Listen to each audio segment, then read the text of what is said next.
안녕하십니까. 유쾌, 상쾌, 통쾌한 정치 해설 서정국의 법대로 11월 25일 순서 시작합니다. 안녕하십니까. 예, 안녕하세요. 자, 어제 바로 본론으로 들어가죠. 요즘 저는 그 이재명 재판을 하는지 안 하는지 사람들이 잘 몰라요. 자꾸 계속 이제 출석을 하는데 이게 너무 많이 출석을 하다가 보니까 재판이 있었는지 없었는지도 잘 그 보도도 잘 안 되는데 무슨 어떤 핵심적인 쟁점에 넣으면 이제 보도가 됩니다. 근데 어제 선거법 재판이었죠, 어제는. 선거법 재판은 격주 금요일인데 어제 재판이 있었는데, 지금 이재명의 선거법 재판을 저는 가장 다른 여러 가지 재판 중에서도 주목하는 것이 이게 100만 원 이상 벌금만 나와도 이제 이재명은 모든 것을 잃고 대권에도 못 나가고 민주당은 재정적으로 파산하고 하지 않습니까? 그런데 이게 너무 시간을 끌어요. 그러니까는 작년 9월에 기소가 됐는데, 이제 크게 두 가지입니다. 그 허위사실 공표가 하나는 고 김문기 씨 몰랐다. 하나는 백현동에 4단계 용도 상향 조정하는데 국토부 압력이 있었다. 이 두 가지 거짓말인데 일단 그 김문기 씨 몰랐다가 끝났고 이것은 지금 후반부로 들어간다고 봐야 되겠죠. 어제는 백현동 주로 했던데요. 그렇죠. 네. 지금 이제 정인이 50명 중에 네. 백현동이 이제 한 23명 절반. 아, 딱 절반이네. 근데 가장 중요한 정인이 네. 일단 이제 그때 성남시의 그 공무원들이죠. 네, 공무원들이죠. 바로 이제 그 과장. 네. 어제 논 게 주거 환경 과장. 네. 지금 퇴직했을 거예요. 전모 씨. 예, 이제 퇴직했습니다. 그리고 네. 이제 또 주무관이 있어요. 아, 주무관. 가장 밑에 주무관. 예. 예. 이분들은 이제 그 이미요. 예. 이미 그 백현동의 김인섭 씨하고 예. 정바울 이분들이 재판이 계속 되고 있었잖아요. 예, 예. 거기에 정의는 어떤 분들이에요? 아, 그러니까 김인섭 재판에 나왔던 사람들인데. 그렇죠. 다시 이게 이재명 재판에 또 나온 거죠. 다시 나온 거죠. 예. 그리고 이제 같은 정언을 한 거죠. 일관되게. 예. 핵심은 뭐냐? 핵심은 이제 그때 혁신도시 특별법 있잖아요. 예, 예. 이 법에 의하면 이게 의무적으로 이제 따라야 되거든요. 그러니까는 그 혁신도시 특별법이라는 것이 그 서울의 수도권에 있던 공공기관을 지방으로 혁신도시로 보내면서 예. 그 혁신도시 그러니까 이거 기존에 있던 부지를 팔려고 하면은 그게 특별법에 따라서 지정을 되면은 거기에 대해서 어쨌든 지방자치단체가 협조를 해줘야 되는 거죠. 그렇죠. 예, 그러면 용도 이제 상향과 의무가 협조를 되는 해줘. 거죠. 그렇죠. 의무가. 예. 그런데 혁신도시 특별법에 해당됩니까? 예. 그게 이렇게 핵심이죠. 질의를 그건. 했잖아요. 그렇죠. 그랬더니 국토부에서는 그게 아니다. 예. 적용이 안 된다. 예. 이 말은 이제 성남시에서 알아서 적의 판단, 그렇죠. 알아서 이게 예. 판단해라. 그러니까는 이 용도 상향 조정을 그 국토부는 상관 안 할 테니까. 그렇죠. 지자체에서 그 이재명이 성남시에서 알아서 판단하라는 공문이 간 거죠. 그러니까. 그렇죠. 예. 그리고 이제 이런 공문들, 예. 내용들은 이제 이재명 시장에게 예. 다 직접 보고했다. 예. 그러니까 그렇죠. 이재명 예. 시장도 이게 그 의무가 아니라는 걸 알았죠. 예. 예. 실제 이재명 대표 그걸 모를까요? 다 알죠. 그러니까 이제 근데 왜 그걸 했느냐? 처음에는 이제 정바울 사장이 사업할 때 계속 상향 안 해줬거든요. 안 해줬죠. 2단계 해달래도 안 해줬어요. 그러니까 예. 그럼 이게 왜 주느냐? 바로 이제 김인섭이죠. 허가방. 예, 예. 허가방. 김인섭 씨가 이제 그 정바울 사장이 지분 처음에는 50% 주기로 하고 예. 영입을 한 거죠. 예. 그러면서 이제 그 일사천리로 진행이 된 거 아니에요. 그렇죠. 정지상하고 이거 해결해 달라는 거죠. 용도 그렇죠. 변경. 예. 허가방이니까. 예. 정지상하고 이제 1년에 100차례 이상 통화도 하고. 예, 예. 그리고 이제 김인섭 씨가 이제 그 2007년부터요. 예. 오래 전부터 이제 그 이재명 선거운동을 도왔고 옛날에는 그렇죠. 본부장으로. 선거운동 그리고 나중에 본부장도 했죠. 2010년 14년까지도 그렇죠. 사무실도 얻어주고 예. 후원금도 내고 예. 무엇보다 정동영한테 이재명을 소개시켜 준 정동영. 예, 예, 예. 이분이 김인섭이죠. 그러니까 김인섭 씨가 그냥 그 성남시에서 이렇게 브로커만 한 게 아니고 지역 정가에서 발이 넓고 민주당하고도 잘 통했던 거예요. 그래서 정동영 그때 당 여장을 했던 정동영과도 친해서 정동영에게 이재명을 소개시켜줘서 이재명이 처음에 정치권에 들어간 거예요. 그렇습니다. 예. 자, 그러면 이게 그때 백현동이 왜 4단계라는 건 아주 이례적이죠. 그렇죠. 물론 이제 정자동의 판교일터는 5단계도 있어요. 그래요? 근데 4단계는 또 이례적이죠. 음. 그러니까 이재명 입장에서는 이제 그 김인섭이를 이름을 댈 수는 없잖아요. 그렇죠. 왜 그러냐면 이게 2010년 이후에 연락도 안 된다 그랬거든. 자기는 그렇게 이야기를 해놨으니까. 해놨죠. 그러니까 이게 둘러댈 게 없잖아요. 예, 예, 예. 그래서 이제 김인섭이 로비를 숨기기 위해서. 그래서 이게 국토부의 압력을 협박 때문이다. 받았다. 이게 아주 동기가 안 좋은 거죠. 예. 이래서 이게 거짓말 한 거예요. 예, 그렇죠. 예. 저는 옛날에 김문기 씨 몰랐다는 것도 그냥 주관적 기억이 아니고 예. 김문기 씨가 이제 대장동의 가장 핵심 실세 잘 아는 분이잖아. 네, 그렇죠. 그러니까 예. 이제 김문기 씨를 안다고 하면 그게 대장동에 연루될까 싶으니까 그러니까 초과 아니, 이익 원천적으로 환수 조항. 모른다. 그렇죠. 이거 아닙니까? 김문기 씨가 초과 이익 환수 조항을 만들어야 집어넣어야 된다고 주장을 했던 사람이에요. 그런데 그것을 김문기를 알면은 거기에 연루가 되니까 모른다고 하는 거죠. 그래서 이제 결국은 이재명이가 이제 거짓말 위증 한 이유가요. 네. 아주 게 동기가 불순한 겁니다. 그렇죠. 불순한 동기로. 그냥 이게 국토부의 뭐 느낌이 협박이냐 부담이냐 이런 게 아니고 김인섭을 숨기기 위해서. 하나는 김인섭을 숨기기 위해서. 그다음에 김문기 씨는 대장동의 관련을 숨기기 위해서. 대장동 몸통이라는 걸 예. 숨기기 위해서. 그래서 이게 고의적으로 의도적으로 예. 위증했기 때문에 이게 저는 상당히 그 위증 중에서도 질이 안 좋은. 그러니까 거짓 그 허위 사실 공표한 거죠. 그렇죠. 예, 예. 정은도 했죠. 하나는 하나는 이게 경기도 국감에서 그렇죠, 한 거는 이게 그렇죠. 두 개 법에 다등되는 거예요. 아, 그렇네. 허위 국회에서 정은 네. 허위 하면 이게 또 법이 있잖아요. 국감에서는 이게 정인 선서하고 하죠. 그렇습니다. 하고 했기 때문에 거기서 허위를 했기 때문에 국회 뭐 감청에 의한 법. 국회 정은 감정 등에 관한 법률. 법률. 이게 예. 백현동이에요. 그렇죠, 그렇죠. 그러니까 김문기 씨는 언론 인터뷰잖아요. 여러 군데. 예, 예. 그거는 이제 공직선거법에 허위 사실만 되고. 허위 사실만 되고. 백현동은 이제 그 플러스 그렇네. 하나가 더 되는 거예요. 위정. 이게 위정과 똑같은 거예요. 선거법상의 허위 사실 공표 플러스 국회 그 관련 법률 위반 이 두 가지가 되네. 예, 정은 감정 등에 예, 관한 정은 법률. 감정 등에 관한 법률 위반 두 가지가 되는구나. 그렇습니다. 그래서 이제 형량이 예. 높은 거고요. 예. 아마 이제 유죄가 되면 형이 두 개가 나오는 거죠. 아, 선거법에는 이게 100만 원이 넘냐 안 넘냐 중요하잖아요. 예. 그거 하고 예. 그다음에 이 국회 정은 감정에 관한 법률 예. 형이 두 개가 선고되는 거예요. 아, 그렇구나. 예. 그래서 이게 김문기 때도 상당히 관심을 끌었지만 지금 백현동 이 부분도 관심을 끄는 것이 이 부분과 또 나중에 그 위정교사까지 다 연결이 돼 있어요. 김진성 씨 위정교사도 연결이 돼 있고 이게 백현동이 상당히 복잡한 건데 그래서 조금 전에 말씀드렸지만은 김인섭 씨 이 재판에서도 이 진모 과장이나 전모 과장이나 이런 사람들이 주무관들이 다 이재명에게 보고까지 했다. 공문 들고 가서 그리고 그 국토부 압력 없었다 이야기를 했는데 어제 의미가 있는 것은 이재명이 앉아 있었던 자리에서 이재명이 피고인으로 나와서 앉아 있는 자리에서 그렇게 이야기를 다시 한 거예요. 그렇게 되니까는 이재명이 직접 정인 신문을 또 했다는데 근데 그 전에 직접 정인 신문 자주 이렇게 하나요? 보통 피고인들이 거의 안 하죠. 안 하죠. 진짜 자기한테 절박하거나 불리할 때. 그때 하죠. 이럴 때 하죠. 예. 이재명이한테 똥줄이 탄 거예요. 그래서 어제 너 얼마나 다급했으면 아니 변호인이 예. 대여섯 명이나 있잖아요. 예. 또 그것도 쟁쟁한 사람들 아니에요. 그렇죠. 근데 그 사람들이 신문하는 게 마음에 안 든 거죠. 제대로 이게 핵심을 못 찌르니까. 그러니까. 오죽 답답하면 자기가 직접 나서가지고. 자기도 이제 변호사니까 뭐 변호사 아닌 사람들도 하긴 한데. 이제 절박할 때. 변호사니까 이제 예. 변호사니까는 자기 나름대로 요거 이렇게 반격하면 될 텐데 거짓말하면 될 텐데 이 자기 변호인들이 못해. 그러니까 내가 한번 해보자 해서 나간 거죠. 그러니까 아주 게 이재명이도 본능적으로 예. 만만치 않다. 예. 이게 자기가 어렵다고 본 거예요. 그러면 이게 너긋하게 가만히 있지 왜 나서겠어요. 그렇죠. 자기도 이게 이거 무죄받기 어렵다. 예. 이게 이러니까 이게 막 절박하게 질문하는데 근데 그 질문을 해가지고요. 예. 혹을 떼려다가 혹 더 붙여버렸어요. 질문해가 더 나빠진 게 뭐냐 하면 이게 이재명이 직접 막 정인한데 그때 국토부에서 세 번이나 공문이 왔지 않냐. 그리고 이게 박근혜 대통령 추진 사항인데 대통령이고 그때 당신 부담을 안 느꼈냐? 그러니까 국토부 공문에 대해서 부담을 안 느꼈냐? 부담을 안 느꼈냐? 이렇게 막 그냥 유도신문 하듯이 한 거예요. 예. 근데 이 과장 정인이 전혀 안 느꼈습니다. 전혀 부담을 안 느꼈습니다. 오히려 확인 사살한 거예요. 이걸 확인 사살. 확인 사살된 거네. 그러니까 이재명이 이게 자기가 신문해가지고 우리 역효과 나가지고 전혀 안 느꼈다.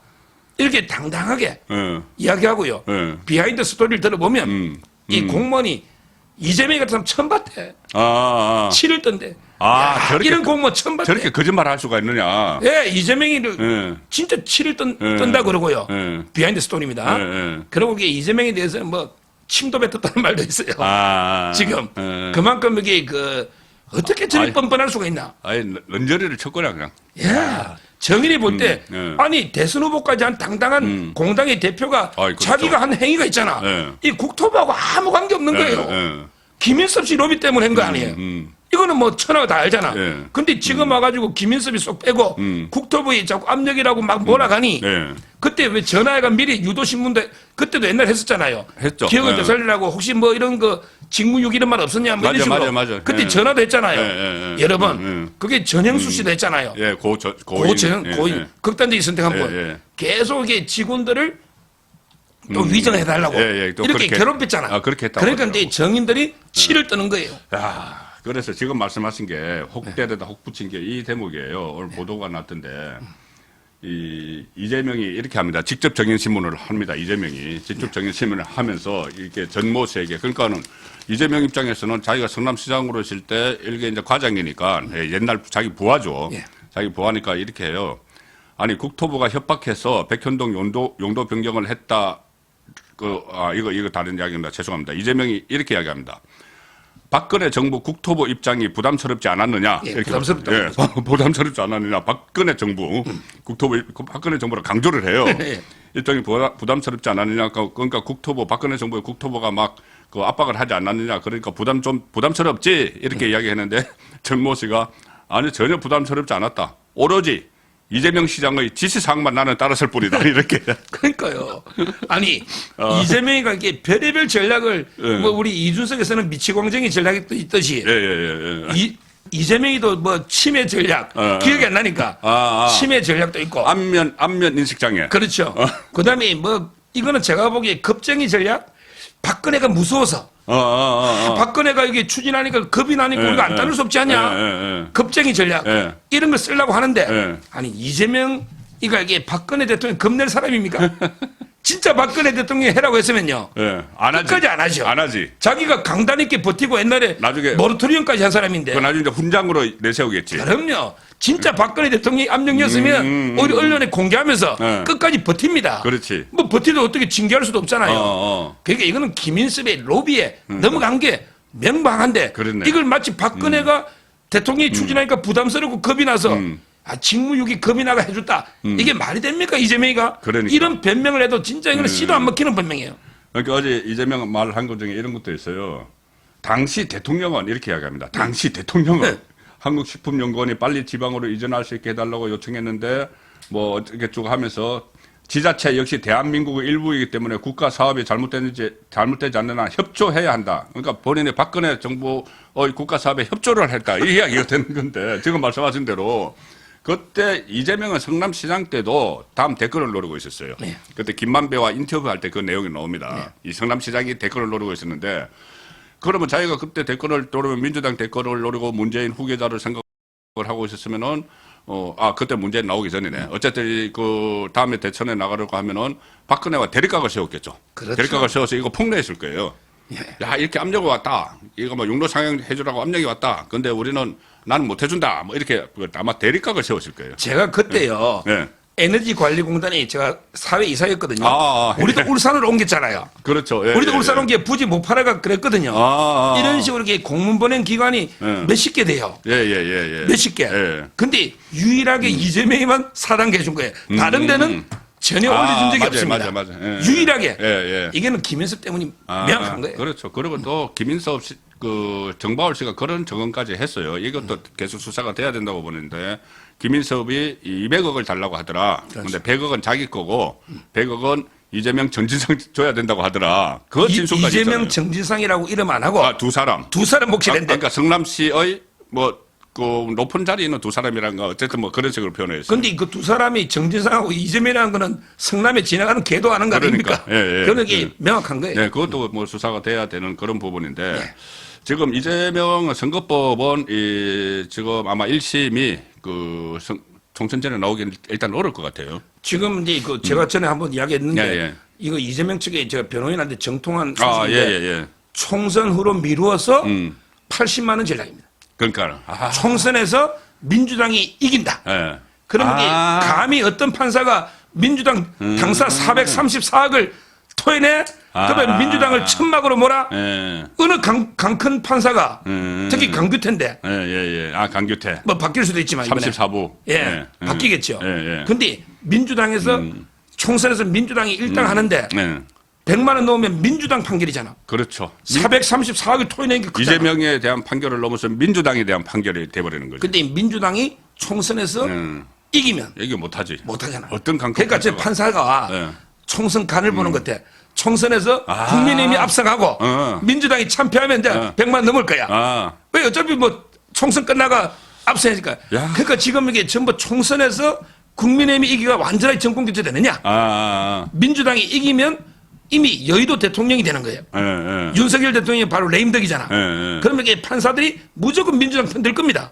이게 바로 인지상정이잖아요. 어쩔 수 없는 측면도 있겠죠. 본인들도 그러니까 사람이니까. 민주당 입장에서는 이재명 전략은 야 총선만 넘기고 민주당이 이긴다는 전제하에 이기면 80만 원 놓는다. 80만 원. 이렇게 보는 거예요. 그러니까 벌금 100만 원 이상이면 모든 게 잃는데 90만 원 되면은 그거 다 그 면제가 되는데 90만 원은 차마 낯갈지로서 못 하고 80만 원 80만 원 벌금. 전략입니다. 그게 이제 국회법 국회 선거법 위반 사건에서 한 번씩 나오는 거예요. 그렇죠. 한 80만 원 정도 해가지고 이제. 근데 그건 진짜 사소한 거 있잖아요. 뭐 그렇죠. 지하철에서 명함을 돌린다든지 그렇지. 이런 게 뭐 60만 원, 50만 원 노지. 뭐 사전 이거는 선거운동. 질이 안 좋잖아요. 김윤섭이 로비인데. 그런데 국회에서 또 정언까지 했잖아요. 선서. 이거는 저는 100이 아니고 저는 이게 집행유예 때려야 된다는 주장하는 사람이에요.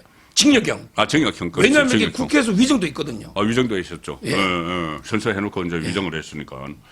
자, 그 선거법은 이제 본인들이 총선 전에 안 나온다. 총선 후에 80만 원 전략인데 지금 위정교사 그 김진성 씨가 그 지금 자기가 위정을 교사받았다고 주장을 하는 위정교사는 이건 좀 재판이 빨라질 수도 있다는 이야기는 계속 있지 않습니까? 이게 너무 단순하기 때문에 본인이 지금 녹음 파일도 있고 위정교사 김진성 씨가 또 자기가 다 자백을 했는데 이런 이야기까지 오늘 조선일보에서 보도가 됐어요. 이재명이 자꾸 위정을 요구를 해서 내가 이재명이 안 시켰으면 내가 거짓말 할 이유가 어디 있느냐. 그래서 검찰에서 이야기하면서 다시 한번 이재명의 위정교사 사실을 구체적으로 이제 진술을 했다는 게 나오는데 이게 그러면 이거는 1심이 나올까요? 선거 전에. 오늘 이제 조선일보 그 양은경이라고 저 친한 예, 변호사 기자입니다. 그렇죠. 변호사 기자인데 이분이 이제 수사 기록이 있잖아. 우리 배성희 변호사 복사도 했죠. 한 이만큼 되는 수사 기록. 문답서를 보니 그 이게 이야기구나. 중요한 게요. 김진성 씨가 처음에는 이게 부인했다니까. 처음에는 위정한 적이 없다. 처음에 부인하다가 사실대로 정언했다. 뭐 이렇게 했다가 부인하다가 범죄 사실을 나중에 그 녹음 파일을 내놔니까 그때부터 진술을 바꿔서 다 자백을 하는 거예요. 실제 그때 고소했던 사람이 김진성 씨입니다. 대리로. 김병양 씨 수행비서잖아요. 성남시장 김병양. 검사 사청을 고소를 했던 사람이 김병양을 대리해서 김진성이 한 거네. 근데 그때 그 KBS 기자 최철호가 있잖아요. 이분을 고소를 취하해가지고 취하를 해주고 이재명 쪽으로 다 몰아자. 다 몰아가자. 이렇게 그 김병양하고 KBS가 서로 이게 모의 합의를 했다. 그러니까 검사를 사칭한 그 주범은 그러니까 주범격은 이재명이고 최초에는 그냥 부안해동만 했으니까 최초에 대한 고소는 빼고 그러면 이재명만 그 고소하면은 이재명이 이제 주범이 된다. 뭐 이렇게 이제 했다는 이렇게 거죠. 모의를 했다. 그런데 그런 사실이 없어요. 그런 사실은 없는데 이제 그렇게 모의를 최철호도 했다. 처벌됐잖아요. 그렇죠. 최철호도 1심에서는 최철호가 많았는데 2심에서는 이재명이 주범이 된 거죠. 처벌됐는데 무엇보다 그런 사실이 아예 모의한 게 없잖아요. 아예 없죠. 그러니까 기억이 안 나죠. 없으니까 기억이 안 나잖아. 김진성은 기억이 안 나는 거지. 김진성은. 근데 이재명 측의 변호인의 전략이 우리가 억울하게 모함을 받은 거다. 실제는 이게 최철호가 다 했는데 오히려 KBS하고 김병양이가 짜고 우리를 주범으로 우리를 몰았다. 그렇게 됐죠. 이렇게 변호인 의견서를 계속 내면서 주장한 거예요. 그러면 이걸 뒷받침할 수 있는 증거가 있어야 되잖아요. 그러니까 김진성이 딱이네. 그렇죠. 그래서 김진성 씨 보고 기억이 나고 안 나고 중요한 게 아니야. 그냥 와서 이게 우리가 이렇게 주장하니 여기에 맞게 진술만 해줘. 이렇게 위정을 자꾸 부탁한 거죠. 근데 그때 김정석 씨가 그러잖아. 그때 백현동 사업을 김인섭하고 동업하고 있잖아. 그렇죠. 근데 이재명의 부탁을 차마 거절할 수가 없죠. 77억 원이 날아가는데. 이거 돈이 얼마입니까? 정바울이 5대5예요. 김인석과 김진성 씨가 또 5대5예요. 77억의 절반이면 33억 5천만 원이네. 35억이죠, 35억. 그러다가 이게 또 납품도 있었잖아요. 7,700만 원. 납품도 뭐 그쪽 도와주는 게 있었어요. 이래가지고 이게 물론 이제 여기서 김진성 씨 측에서 저한테 전화가 왔어요. 그 35억하고 이제 납품은 우리가 자백 안 한다. 그건 다툼이 있다. 그건 제가 알려줍니다. 김진성 씨는 그걸 다투고 있어요. 근데 우리가 언론 보도에는 그래 다 나와 있어요. 있죠. 뭐 김진성 씨 입장에서는 위정만 인정한다. 근데 35억하고 그 연결을 시키지 말라는 거죠. 알선수재. 그거는 아직 이제 그때 영장에 한번 청구했다 기각이 됐거든요. 아직 그거는 기소가 안 된 것같아요. 그러니까 이제 그걸 빼더라도 의혹이 있던 거죠. 의혹은 있는데 그건 뭐 아니다 치더라도 제가 김진성 씨 반론을 소개해드리고 저한테 직접 친한 분이 전화 왔어요. 근데 어떻든 저떻든 지금 이게 위정은 인정하고 있잖아요. 그래서 이 사건은 정인이 원래는 정인이 2명이라는데 그것도 잘못된 거예요. 김진성 씨는 공동 피고인이죠. 정인이 아니네. 공동 피고인이잖아요. 원래 그때 법정에서 진술하면 그대로 증거 등이 있는 거예요. 그렇죠. 공범이니까. 그러면 이게 최초로 한 명인데. 최초로. 이것도 그러네. 필요 없는 게 최초로는 다 자백하고 있어요. 다 자백하고 그 이재명이 그거라고. 이재명에게 또 뭔가 명예훼손인가 뭐 또 소송도 걸지 않았어요. 따라서 이제 실질적인 정인이 거의 없어요. 형식적으로는 2명이에요. 최초로 하고 김진성. 그런데 근데 문제는 정인 신문을 할 필요가 없는 거네. 기록 자체가 배성이 복사가 맞잖아요. 할 그만큼 3,000페이지. 근데 3,000페이지가 뭐 다 빡빡한 게 아니에요. 원래 이 기록 500페이지는요. 저는 한 3, 4시간만 읽어요. 책 읽는 거하고 틀립니다. 덤성덤성하고 또 쓸데없는 것도 많아요. 첨부된 게. 첨부 자료가 막 그거 다 합했어요. 3,000페이지라는. 3,000페이지 하면 읽어볼 만한 부분은 한 10분의 1? 이 정도밖에 안 돼요. 따라서 이거는 원래대로 하면 이게 준비 절차가 필요 없어요. 이거보다 정이 많은 것도 바로 공판한다니까? 그렇죠. 근데 판사가 뭐 12월 달에 준비 절차를 하자. 이게 느낌이 안 좋아요. 준비 절차를 할 이유가 없거든요. 경찰 33부, 김동현 부장판사.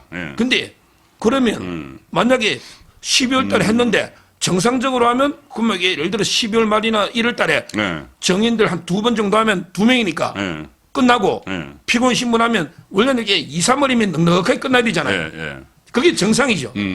근데 김동현이 의심스럽습니다. 분리는 해놨어요. 병합 심리 안 하고 분리는 여론 때문에 했죠. 근데 한참 뒤에 분리할까 병합할까 가지고 한 달간 고민했잖아요. 그렇죠. 그다음에 또 준비 절차하면 한 달 더 걸리잖아요. 준비 절차 한다고 해요. 아니 그러고 나서 이게 또 이제 무슨 방법으로 그러면 도저히 안 되면요. 또 이게 이재명 측에서 별의별 방법 있잖아요. 뭐 국민 배심 재판하자.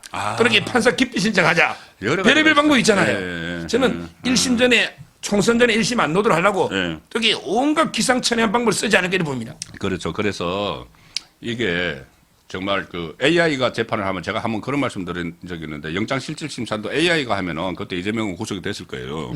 그런데 사람 판사가 하기 때문에 기각이 되는데 이것도 AI가 정해진 순서대로 하면은 벌써 그러니까 선거법도 벌써 재판 끝났어요. AI가 하면은. 근데 이것도 역시 위정교사도 마찬가지로 이 재판 방해 전략 그리고 또 좌편향 그러니까 좀 이념적으로 편향된 이 판사가 거기에 맞춰주면은 이것도 열심히 총선전에 안 넣을 수도 있다. 지금 여기서 이게 갑자기 AI 영장 기각하니까 유창훈 있잖아요. 한마디 꼬게 된 게 강남역에 가면요. 유창훈 정치판사 이라면서 김상진 단장이나 여러 명이 플랜카드 걸려 있었거든요. 유창훈을 공격하는. 이걸 법원 행정처에서 고소했다니까? 그래서 뗐어요. 근데 서초동 이게 역사상 처음입니다. 서초동 가면 그런 플랜카드 굉장히 많이 걸려 있는데. 다 뗐어요. 아니, 법원 행정처가 고발해 버렸다니까. 그거 붙였다고. 판사 왜 유창훈이가 요즘 막 스트레스 받아 죽으려고 한대. 근데 진짜 유창훈이가 이재명이 구속했으면 진짜 총 맞아 죽었을지도 몰라. 개딸들은 그랬잖아요. 근데 우리는 현수막 붙이는데 스트레스를 너무 받아 일상생활이 안 된대. 유창훈이가. 그러니까 이제 법원 행정처가 대신 고발한 거예요. 그래서 지금 플래카드 다 뗐는데 이게 우리 역사상 최초입니다. 법원 행정처가 플래카드로 고발한 게 역사상 최초입니다. 지금 검찰청 많이 붙어 있잖아요. 대법원 앞에도. 지금 법원 행정처도 그러니까는 김명수 체제 때 그대로 이어지고 있는 거잖아요. 그러니까 유창훈이가 너무 힘들다고 일상생활이 안 된대 지금. 그 자업자득이지. 말도 안 되게 기가 있으니까. 좀 전에 총 맞아 이 표는 그겁니다. 뭐냐면은 그때 개딸들이 이호력 의원 사무실인가요?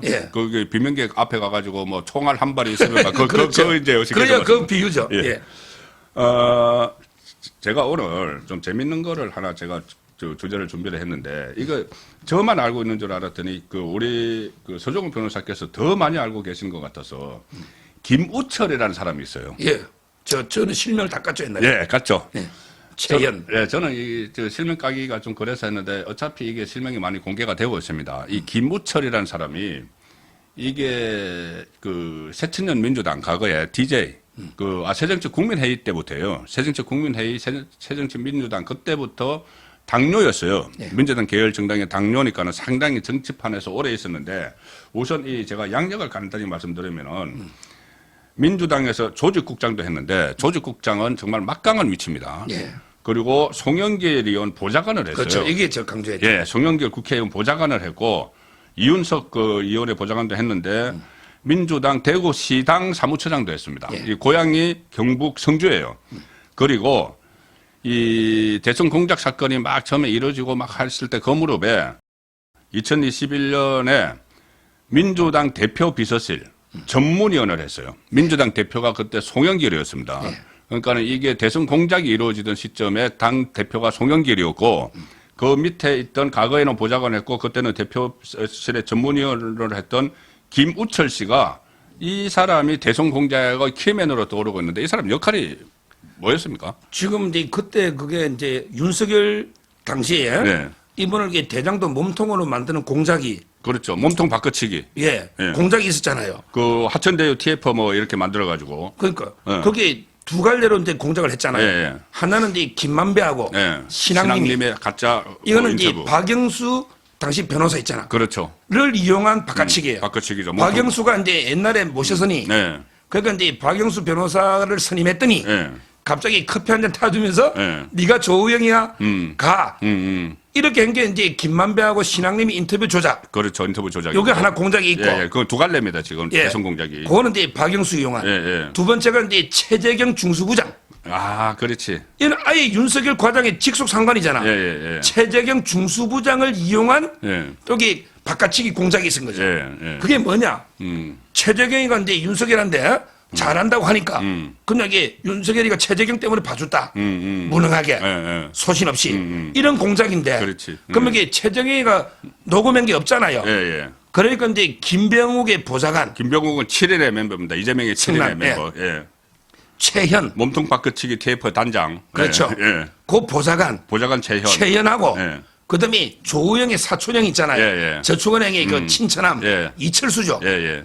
최현하고 이철수 예. 이게 녹음을 한 거예요. 예, 녹음을 해서 그러면서 이게 최재경이하고 이철수가 예. 녹음한 것처럼 음. 이래가지고 이게 최재경이도 그때 윤석열이가 봐준 걸 맞장구 치고 막 한 것처럼 그렇죠. 예. 이렇게 조작했잖아요. 예, 예. 그걸 옆에서 예. 다 기획하고 녹음하고 자료도 건네주고 다 한 게 김우철입니다. 그렇네. 아. 김우철이가 그러니까 언론사에 자료도 다 건네주고 예. 가짜 녹음한 거 다 예. 하고 그 옆에서 기획하고 일종의 연출 감독이네 감독. 그렇죠. 예, 예. 그 당시에 예. 모든 게 공작의 총책이라 봐야죠. 그러니까 그 위에 총지휘 드러나지 않는 데는 그 위에 저 김병욱 있고 그 뒤에 이재명이 있겠지만 그 현장에서 현장 감독이네. 그러니까요. 현장 이 연출.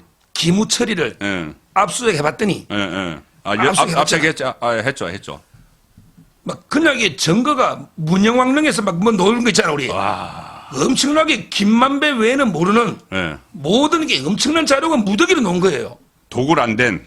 예. 어어. 문영왕릉 어. 깨끗한 굴이잖아. 예, 예. 와 이게 김만배하고 내통한 증거가 너무 많이 놓은 예, 거죠. 예, 근데 여기서 저는 중요한 게 그러면 이게 김만배는 신앙님이하고 조작했잖아요. 예, 예. 그다음에 우리가 보통 그 최재경을 이용한 거는 아까 최영, 김우철 그렇죠. 따로 때가 생각했잖아요. 근데 근데 이거 보니까 김만배하고 보면 모든 공작이 연결돼 있다. 또 연결되네. 두 이재명 개가. 캠프로. 별도로 가면서 두 개가 연결되는 건 이재명 캠퍼에서 양쪽을 그렇죠. 다 관리를 했다. 그렇죠. 관리를 했다. 예. 결국 근데 저는 이재명하고 송영길이 보좌관이잖아. 예, 예. 둘이가 주범이고 그 밑에 이제 실무자는 김병욱이에요. 김병욱. 예. 그러면 이제 보좌관 최현하고 김우철이가 다 한 거 아닙니까? 그렇죠. 맞잖아요. 예, 예, 예. 저는 근데 이 과정에 김만배하고 모든 게 논다는 말은 예. 결국 저는 김만배나 이재명 측이 예. 처음부터 이게 내통해서 이 방법 저 방법 여러 방법 예. 멍통을 바꿔치는 걸 모든 걸 다 공모했다. 이런 명백한 증거 놓은 거죠. 그렇네요. 그래서 앞으로 이 김우철에 대해 이제 압수수색까지는 했는데 압수수색 다음은 이제 소환이잖아요. 예. 이 소환해서 조사를 하게 되면은 그 윗선, 자기 혼자 한 건 아니죠. 예. 그러니까 윗선이 김병욱이 그때 TF 하천대유 TF 단장이었을 때 그 밑에 조사팀장을 했어요. 또 그 김우철 씨가. 예. 그러면서 거기서 공작을 실질적으로 다 했고 그때 김병욱이 그런 말을 했다는 것도 있었죠. 이거 내가 한번 싹 다 정리를 해서 정리해서 보고를 해서 뭐 이재명에게 보고를 했겠지. 그러면은 이재명이 그것을 알고도 대선 공작이 벌어지고 있다는 것을 알고도 묵인을 했거나 아니면 또 지시를 한 혐의까지 하면은 이재명은 조금 전에 말씀하셨다시피 이게 1심에서 총선 전에는 감옥에 안 갈 수도 있어요. AI가 하면 가는데 무조건 이거 말고 또 영장 재청구도 있잖아요. AI가 하면 가는데 이게 워낙 법꾸라지라서 피해서 안 할 수도 있지만은 안 될 수도 있지만 언젠가는 제어의 대가를 받게 된다. 그러니까 여기서 제가 강조하고 싶은 거는 최재경을 이용한 공작이든 신앙님을 이용한 공작이든 아니면 이게 그 허재현, 봉지욱 기자들 있잖아요. 뉴스타파하고 그리고 이게 뭐 MBC 모든 JTBC 보도 이게 하나하나 단편적으로 보면 안 된다. 이 모든 데는 컨트롤 타워가 있다. 그렇죠. 그게 바로 이재명 송영길 캠프에 그렇죠. 김병욱을 포함해가지고 이 중요한 기무처리 실세 중에 실세 아닙니까? 모든 이게 공작으로 이거 해보다가 안 되면 이거 하고 또 이거 하고 다 연결된 하나의 사건이다. 이게 핵심이에요. 그렇죠. 하나의 사건인데 두목이 있고 그 밑에 두목 이재명 그다음에 부두목 김병욱 그다음에 현장 감독 이쪽은 이 김한배 이쪽은 뭐 이 김우철 뭐 이런 식으로 어떻게 막 얽혀 있는 그 사건이기 때문에 이것도 재판이 언젠가는 이 죄에 대한 벌을 주듯이 이것도 언젠가는 다 수사가 진행돼야 되는 그런 사안임을 정리를 해드리겠습니다. 자, 오늘 1부는 여기서 마치고 2부는 지금 3명의 저 핵심적인 관심을 끄는 인물이 있는데 우리 그 보수 우파 진영에서 첫 번째는 한동훈, 그 다음에 원희룡, 최근에 새롭게 나경원 전 원내대표도 또 어떻게 활용을 해야 되는지 이 말들이 많이 오가고 있습니다. 그 부분을 2부에서는 살펴드리도록 하고 1부는 여기서 마칩니다. 고맙습니다. 감사합니다.